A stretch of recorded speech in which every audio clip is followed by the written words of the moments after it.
People, good day and welcome back to our channel, Marjan's Garden. So ayan, nandito tayo sa garden guys. Katapos lang umulan kanina at saka kagabi umulan dito guys. And ayun, dahil nag-aayos ako ng garden, inuunti-unti ko sila guys. So ito yung natapos natin. Ayan.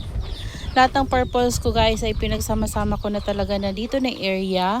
And dahil tinanggal natin yung lacteas ay puro purples na talaga yung nilagay ko. Tapos yung dito naman na area guys, tinanggal ko na kasi parang babagsak na talaga ito. So nilagay ko lang dyan yung magaan. Ayan, kasi hindi pa talaga to guys maaayos. So busy yung mag-aayos. Nilagay ko dito yung mga leaf propagation ko ng Purple Delights. Tapos ito guys, pinagsama-sama ko dito yung mga cactus natin na naka rain or shine. And yung mga propagation ko na rin. Tapos ito, yung nandito natin sa loob na nakalagay sa white pot, tinransfer ko dyan, sinama-sama ko na guys para isang pot na lang sila. Makalis tayo ng space. Ayan.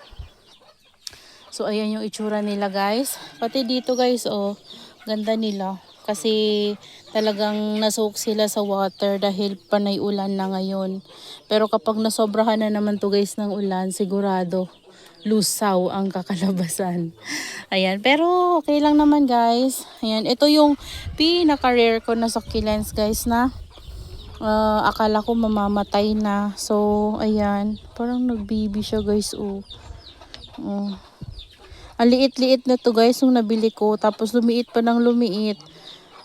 Buti na lang guys na save ko. Nilagay ko siya dito sa pinakailalim niya. So, yung hindi na initan, nasira kasi to guys ng sobrang init dito sa amin. Nung summer kasi sobrang init talaga guys, 'di ba? So ngayon, mainit pa rin pero dahil panay ulan-ulan na, kumukulimlim.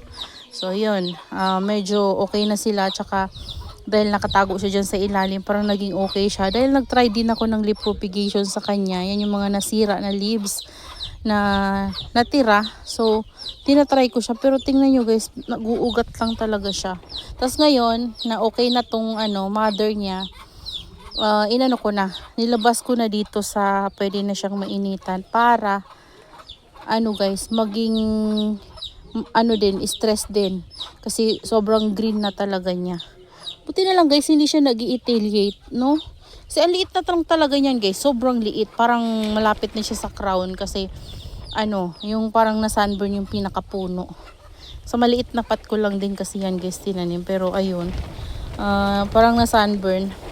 Tapos ayan, kumakapal na yung mga variegated Purple Delight ko dito guys. Ayan, lahat ito guys ay variegated.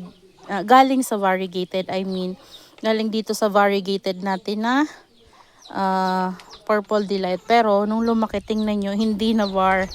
So ayan, okay lang naman guys. Basta meron pa rin tayong mga var dyan. Yan yung mga talagang variegated na tinapkat ko. Tapos nagkaroon ng baby. Ayan siya. Pero yung ibang variegated natin, hindi na var talaga. Nagbago na siya. Ayaw niya na maging variegated. Ito din meron tayo dyan full bar na naman to guys. Ayan. Ang hirap kapag full bar yung lumalabas. Ayan kagaya nito, full bar. Dito nga meron na naman mga to guys, tumubo galing sa pinaka puno ng ating nilip propagation na variegated. Tapos nung lumaki siya, hindi na siya var.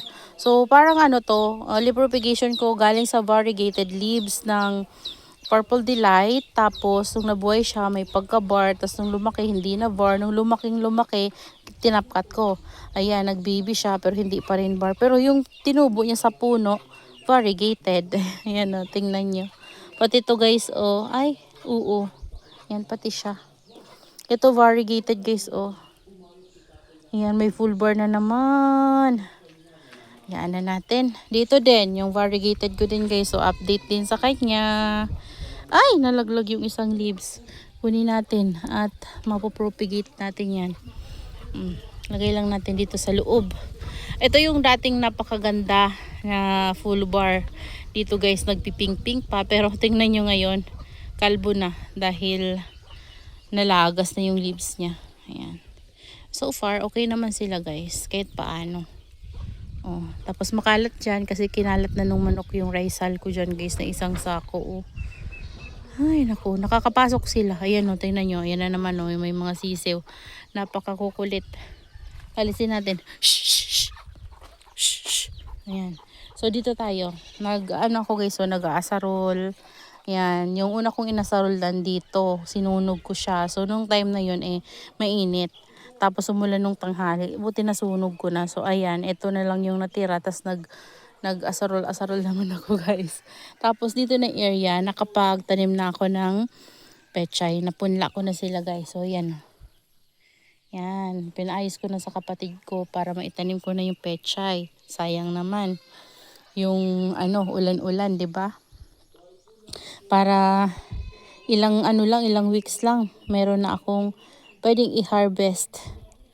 Ayan, hindi na rin ako magdidilig. So dito, naisip ko guys, i-transfer itong ating mga ibang trailing succulents kasi ang pangit na nila doon, nag-iitilyet na sila doon guys sa area na napaglalagyan ko. Tinry ko lang na ilagay sila dito, pati itong ating mga crested, inermis. Ayan. At ito guys, alam nyo, tingnan nyo guys, oh. Nabili ko to, ganito talaga siya. May ganyan. Yan, may ano nga siya dito. Pero tingnan nyo guys, oh. Parang yellow siya na var. Magwa-var ata to. Ayan oh, tingnan niyo oh. Tingin ko variegated to guys. Di ko lang sure pero lumalabas talaga yung kulay niya guys eh. So dito, kapag uminit matatamaan sila ng morning sun. Kapag tanghali naman ay filtered. Ayan oh, dahil meron silang 70% shade net. So yung 70% shade net ay hindi talaga masakit yung init. Parang alinsangan lang sa ilalim. Kaya hindi sila mapapano. Pero tingin ko hindi sapat para sa ating mga burrito yung ganun. So pansamantala dyan muna sila guys. Hanapan ko sila ng area na pwede kong mapaglagyan. Kasi parang tingin ko hindi sila gaganda dyan. So dito naman, ayan. Ito, pinagsisiksi ko muna dito ulit. Pero doon ko yan guys ilalagay sa dulo, itong mga ito. Kasi, meron tayo ditong ilalagay na straw leaf. So, tinanggal ko lang sila kanina dahil, nagawa nga nung lalagyan or tataniman ng pechay. So, ito naman guys, tinanim ko na dito yung mga propagation ko nung mga mga ganito, yan, para mapuno na sila guys. Kasi, ang pangit na may vacant, ang ganda niya, oh. Yan, lalo na kapag nag-flower na yan, gaganda yan. Kasi ito, inano ko na dito yung daisy ko. Yan, kasi sabi sa akin, gerbera daw yan. Pero try natin kung totoo nga. Yan na lang natira. Ano yan guys parang 2, 4, parang 12 pieces yan dati. Yan na lang yan natira. Pag uwi ko yan na lang. Ang liit-liit na nga yan buti lumaki pa. Yan, lumaki siya ulit. Tapos, yan, nilagay ko dyan para tumaba. Yan, dito naman guys, dahil ulan ng ulan nga, nag-worry ako doon sa mga rare natin na lacteas Transfer ko sila sa mga big pot na, 'di ba? And kakaripat ko lang tapos palagi silang nauulanan.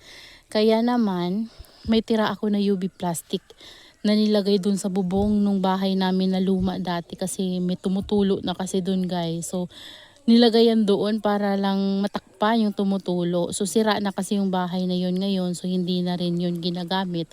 Gigibain na. So pinakuha ko sa kapatid ko at pinalagay ko dito para matakpan yung ating mga lacteas. Ayan. Pinutol ko nga yan guys kanina kasi ang dumi-dumi ng dulo. Ayan guys. Tapos pinatag-patag ko to kasi kanina pagpunta ko dito guys parang matutumba. Buti na hindi natuluyan. Tapos guys, tingnan nyo. Meron na talaga siyang ganito nung nasa loob siya ng greenhouse. Pero matigas siya Para siyang na-fungus na ewan. Pero matigas siya. Yan. Pero okay lang. Carry niya yan. Kakayanin niya yung dito. Huwag sana siyang mag-inarte. Ito may new growth Ayan. So yan guys yung itsura nila Parang feeling ko lalo silang lumalaki dito sa area na to kasi lagi nga silang nababasa-basa. Tapos yun, transfer ko na doon yung natin yung kahoy-kahoy. Ano nga pangalan niya? Nakalimutan ko guys. Pasensya na. Ayan. Pag matagal-tagal ko na silang hindi na ipiplex, nakakalimutan ko ito. O, 'di ba? Ang ganda na ng dahon niya kasi nakaraan parang naging ano to, dormant. So, ngayon, ayan, nag-ano na naman siya, nag-leaves. So, diyan ko siya nilagay. So, ayan yung mga graft natin na bago. Tingin ko lumalaki naman siya, oh. Ayan. Tapos dito guys, meron na tayong nag-flower ulit. Ito na. Pumuka na yung flower nila. Charan! Ayan. First bloom niya. Ang ganda, 'di ba? So, makikita natin yung talagang ganda niyan kapag talagang full bloom na siya at nag-matured na yung kanyang flower kasi lalong nagiging dark yung color. So, sa ngayon, medyo nagiging okay na yung mga leaves ng ating mga orchids dahil lagi nang umuulan. Tapos yung roots nila guys, so tingnan nyo, napaka-healthy. Ayan. Tapos dito, meron din. Nag-open na rin yung nandito natin. Charan. Ay, ganyan yung flower niya guys. Oh. Ayan. So, first time ko rin makita yung flower niya kasi ito yung mga binili natin guys nakaraan. Nakaraang buwan pa ata yun. Kalimutan ko na. Basta mga, di ba kakabalik ko lang din ulit sa pag-collect ng mga orchids. Kaya naman, lahat ng orchids ko ngayon dito na makikita nyo ay lahat sila guys ay bago. So, ayan yung itsura ng ating garden. Ayan. So, medyo madamo pa yung iba pero ano yan guys, asarolin ko yan or papaasarol ko sa kapatid ko. Ayan, para matanggal yung mga dumi. Yan, tsaka yung damo na yan, oh. Pangit kasi guys, maganda kapag malinis, oh. Kaso sa lawak kasi ng garden ko guys, parang hirap na akong tanggalan sila ng damo. Lalo na ngayong tag-ulan, grabe talaga yung damo kapag tumubo. Pero kapag ganon, papantayin ko lang to. Tapos kapag tinubuan sila ng damo siguro, ipatrim ko na lang yung damo para hindi sila magputik, no? Ganun na lang siguro guys. Kasi wala ditong Bermuda grass. Ayan. So yan sila guys, oh. May bagong flower yung ating orchids dito. So, eto may bago na naman na tumutubo. Flower spike. Ayan. So yan pa lang guys, yung mga flower spike na lumalabas. Yung iba sobra pang dehydrated. Halos lahat naman talaga sila guys dehydrated, oh. Dahil mga cuttings ko to binili tapos na stress pa dahil sa sobrang init. Buti nga guys, hindi to na sunburn dahil nung tinanim ko to dito, nakadirect na talaga sa sunlight. Ayan. Uy. Sana walang magka-crown rot dito. Tingin ko wala naman. Ayan guys. So yan na yung itsura ng ating mga lacteas. Kondo guys, oh. Yan dahil malinis na doon sa dulo. Pero kapag tumubo na yung mga pechay dyan, magiging green na yan guys. Tapos ito, napakita ko na ba to sa inyo? Ayan, nagpalagay ako dito ng bagong lagayan sa papa ko. So ito, ayan, oh. Nilagyan niya ng bamboo na dire-diretso ang haba. Grabe guys. Talagang isang buong greenhouse ko guys. Yung isang buong net na naabot ng ng isang haba na bamboo. So ayan, oh. Oh, galing dito. Galing dito. Papunta doon. Ayan. Oh, di ba guys? Alam nyo guys, unti-unti nakikita ko. Alam, parang ang dami ko ng orchids ulit. Parang kailan lang. Grabe talaga guys. Parang kailan lang ako bumalik sa pag-aalaga ulit ng orchids. Tapos ngayon parang, ang dami ko na pala ulit orchids. Ayan, oh. Kasi alam nyo guys, kapag bumibili ako, pag makapal, kinakat ko. Tapos nagpo-pro pa ako.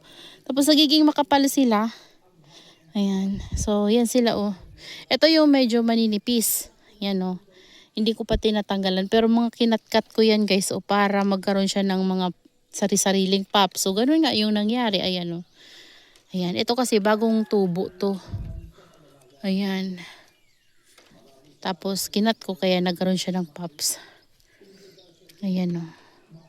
So, yan sila. So, parang ang haba na guys ng video natin. Yung malalaki ko kasi guys, yung mga tumubo na talaga na lumaki na talaga sa akin. Ayan o, nilagay ko na sila sa mga big pots para mas lumaki sila.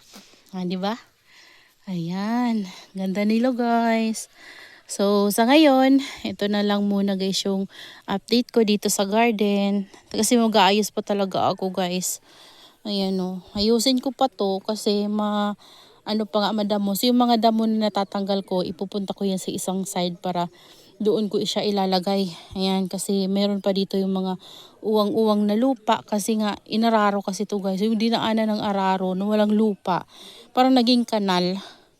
So, papantayin ko. Tingnan nyo naman yung lilinisin ko dito. Ito parang kahit na umuulan, laging tuyo. Kaya kailangan diligin. Pero basa naman siya. Oh. Ayan oh. Maganda talaga guys kapag sila. Nakatanim sa ganitong driftwood. Kasi, tingnan nyo.